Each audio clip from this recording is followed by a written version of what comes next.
Assalamualaikum warahmatullahi wabarakatuh. Selamat sore rekan-rekan semua. Kembali lagi sama kita kelompok 3A. Hari ini kita akan berdiskusi tentang tema yang sangat relevan, yaitu pengembangan Smart City di Kabupaten Ciamis, khususnya implementasi Smart Governance dengan fokus pada manajemen ASN dan Smart ASN. Sebelum kita beranjak ke inti, alangkah lebih baik kita kenalan lagi ya, Kang Teteh. Kita coba dari saya sendiri. Itu perkenalkan, nama saya Anggunur Amalia. Saya berdinas di Dinas Pendidikan sebagai penata kelola pemerintahan. Saat ini saya bertugas sebagai moderator. Lanjut, saya akan ke Teh Gesa. Silahkan Teh, bisa diperkenalkan nama serta instansi. Terima kasih. Perkenalkan, nama saya Gesa Irsani Supriyatna. Saat ini saya menjabat sebagai penata kelola pemerintahan di instansi Kecamatan Banjaranyar. Terima kasih.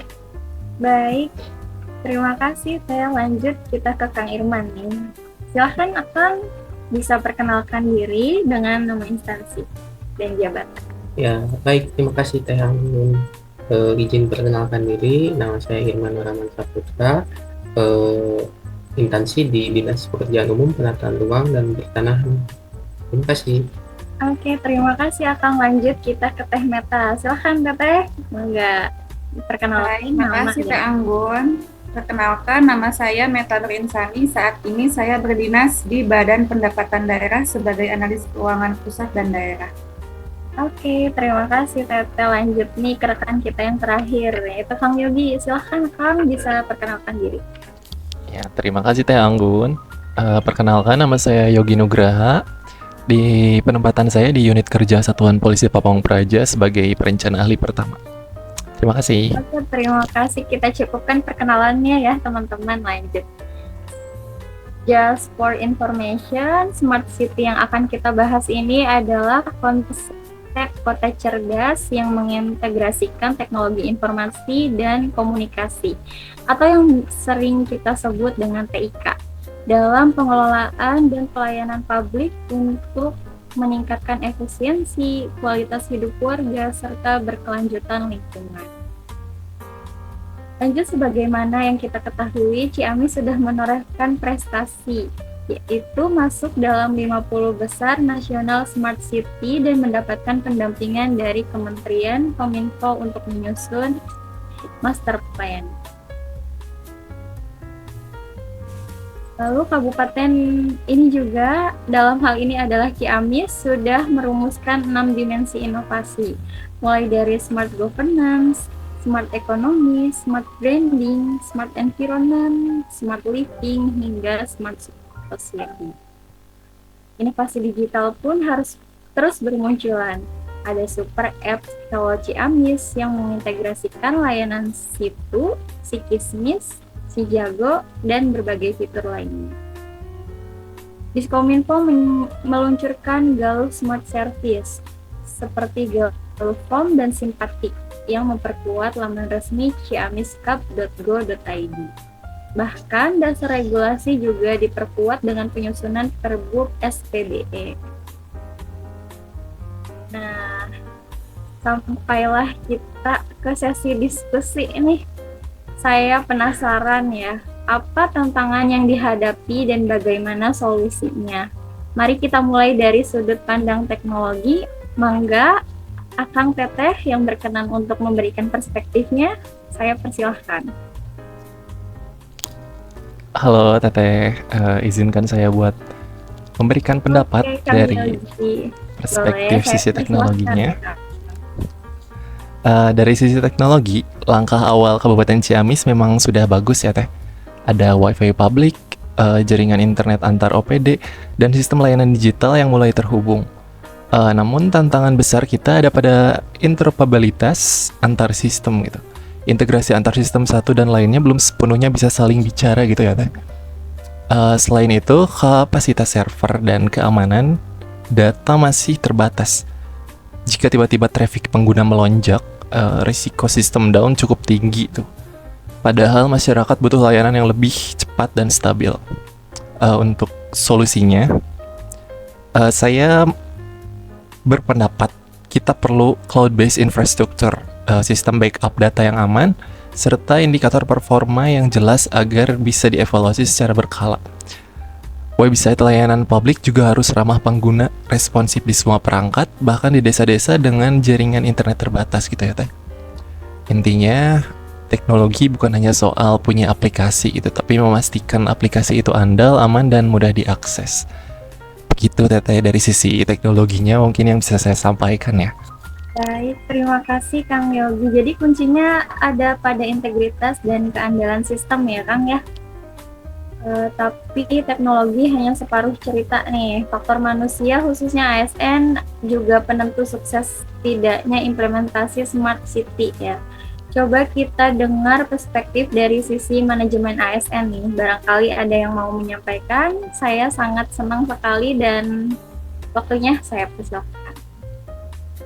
Boleh saya izin menjawab ya Teh Anggun? Boleh Teh, dengan Dari sisi manajemen dan smart ASN-nya ya. Kalau kita bicara soal smart city, sebenarnya tantangan terbesarnya itu bukan hanya soal teknologi, tapi juga soal SDM kita sendiri gitu kan, khususnya ASN.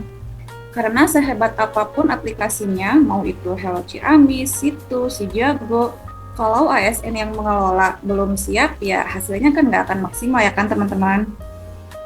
Masalahnya itu, sampai sekarang belum ada pelatihan yang betul-betul fokus untuk menyiapkan ASN menghadapi era smart governance. Padahal literasi digital itu kunci banget biar kita nggak sekedar jadi pengguna, tapi benar-benar bisa memanfaatkan teknologi untuk melayani masyarakat dengan lebih cepat, mudah, dan transparan. Kalau hal ini nggak segera kita upayakan, justru ASN bisa jadi penghambat inovasi itu sendiri. Sayang banget kan kalau quick wins yang udah dibuat malah nggak jalan karena kita belum siap gitu kan beradaptasi. Jadi menurut saya tantangan utamanya itu ada di bagaimana menyiapkan ASN agar melek digital supaya benar-benar bisa ikut mendorong terciptanya pemerintahan yang smart. Gitulah Teh Anggun menurut perspektif dari saya. Menarik ya kalau kita berbicara tentang SDM ASN ya. Ini bercerita soal kesiapan ASN dalam hal keterampilan ya Teh ya. Iya betul. Terus mari kita dalami lebih jauh nih, seperti apa sih karakter ideal smart ASN itu seperti yang diharapkan kebanyakan orang. Mangga barangkali ada yang berkenan untuk memberikan perspektifnya. Saya persilahkan. Mohon izin Teh untuk memberikan pendapat. Silahkan Teh Gesa. Kalau kita ngomongin soal smart ASN, pasti ada kaitannya juga sama tadi yang dibilang sama Teh Meta ya Teh, tentang manajemen ASN, dan harapannya juga pasti jelas banget, ASN itu harus digital savvy atau melek teknologi, bisa berkolaborasi dan juga inovatif. Karena di era sekarang masyarakat maunya layanan cepat, praktis, transparan. Nah sebenarnya kan kita udah punya banyak alat untuk menuju ke sana. Contohnya aplikasi Hello Ciamis sebagai super app. Potensinya luar biasa untuk memudahkan masyarakat sebenarnya. Tapi masalahnya aplikasi secanggih apapun nggak akan banyak berarti kalau ASN yang mengelola belum adaptif dan proaktif. Saat ini kan masih banyak ASN yang sibuk di jalur administratif aja, belum benar-benar tampil sebagai agen perubahan digital. Padahal keberhasilan Smart City sangat tergantung pada orang-orang di baliknya kan.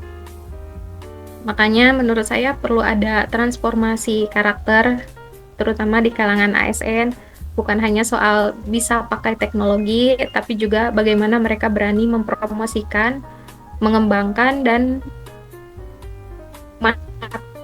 ya. Kalau itu terwujud, ASN bukan lagi sekedar pelaksana, tapi jadi motor penggerak inovasi digital juga di daerah nantinya. Kedepannya kan kita berharap seperti itu. Mungkin itu aja Teh. Terima kasih. Baik, luar biasa, jelas sekali ya Teh ya. Terima kasih banyak pemaparannya. Sekarang mari kita geser ke dampak yang dirasakan masyarakat. Bagaimana jika semua ini berjalan sesuai harapan dan apa yang terjadi kalau justru nantinya gagal. Silakan mungkin Kang Irman bisa memberikan perspektifnya ya Kang? Iya, boleh.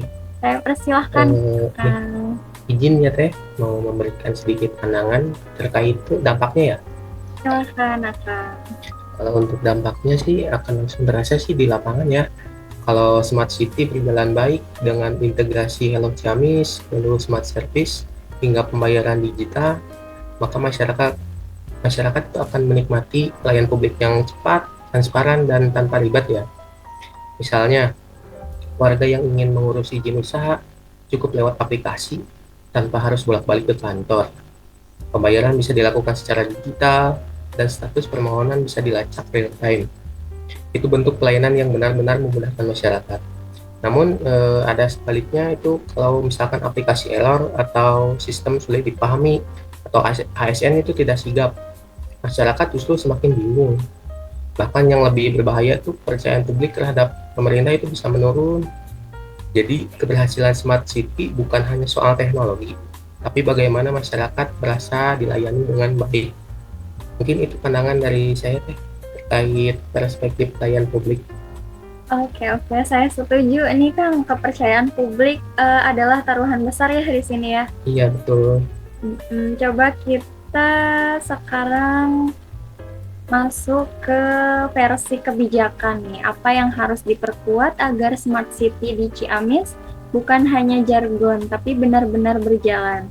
Mangga silahkan bagaimana perspektifnya dilihat dari sisi kebijakan. Silahkan Akang Teteh, saya persilahkan. Teteh izin mau memberikan pendapat lagi. Oke Akang, dengan senang hati. Ya, dari sisi kebijakan ya Teh, fondasi regulasi sangat penting. Kayak Perbup SPBE sudah ada tuh di Kabupaten Ciamis Teh ya. Tetapi Perbup khusus Smart City masih dalam proses penyusunan. Tanpa regulasi yang jelas, koordinasi antar OPD bisa lemah dan program berjalan masing-masing gitu ya Teh.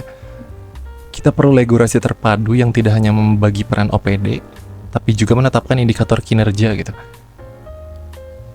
Sistem evaluasi rutin serta mekanisme pengawasan.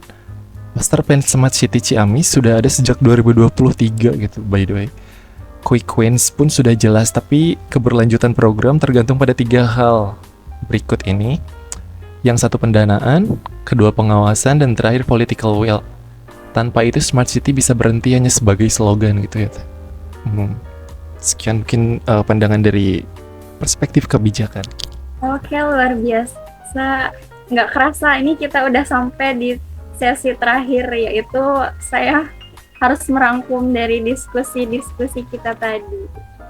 Oke, diskusi tadi sangat kayak akan informasi ya Kang Teteh ya.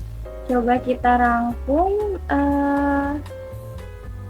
ada beberapa poin. Yang pertama itu dari sisi teknologi. Ini infrastruktur digital harus terintegrasi, aman, dan inklusif.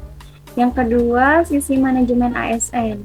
ASN perlu pelatihan khusus agar tidak ketinggalan dalam literasi digital. Yang ketiga, sisi smart ASN-nya. Karakter adaptif, inovatif, dan berintegritas adalah kunci. Kemudian yang keempat, sisi pelayanan publik. Masyarakat harus benar-benar merasakan manfaat berupa kecepatan dan transparansi layanan. Lalu yang terakhir, sisi kebijakan. Regulasi terpadu, pendanaan konsisten, dan evaluasi berkelanjutan adalah fondasi keberhasilan. Dengan sinergi antara teknologi, sumber daya manusia ASN, karakter yang kuat, pelayanan publik yang prima, serta kebijakan yang solid, smart governance di Ciamis bukan hanya mimpi, melainkan kenyataan yang bisa meningkatkan kesejahteraan masyarakat. Terima kasih. Saya akan tutup sesi diskusi ini dengan sebuah pantun. Petik mangga di musim panen. Cakep. Manis rasanya, segar di hati. Cakep. Dengan teknologi birokrasi modern, smart governance menuju negeri mandiri. Kami dari Cakep. kelompok 3A pamit undur diri. Wassalamualaikum warahmatullahi wabarakatuh. Waalaikumsalam warahmatullahi wabarakatuh.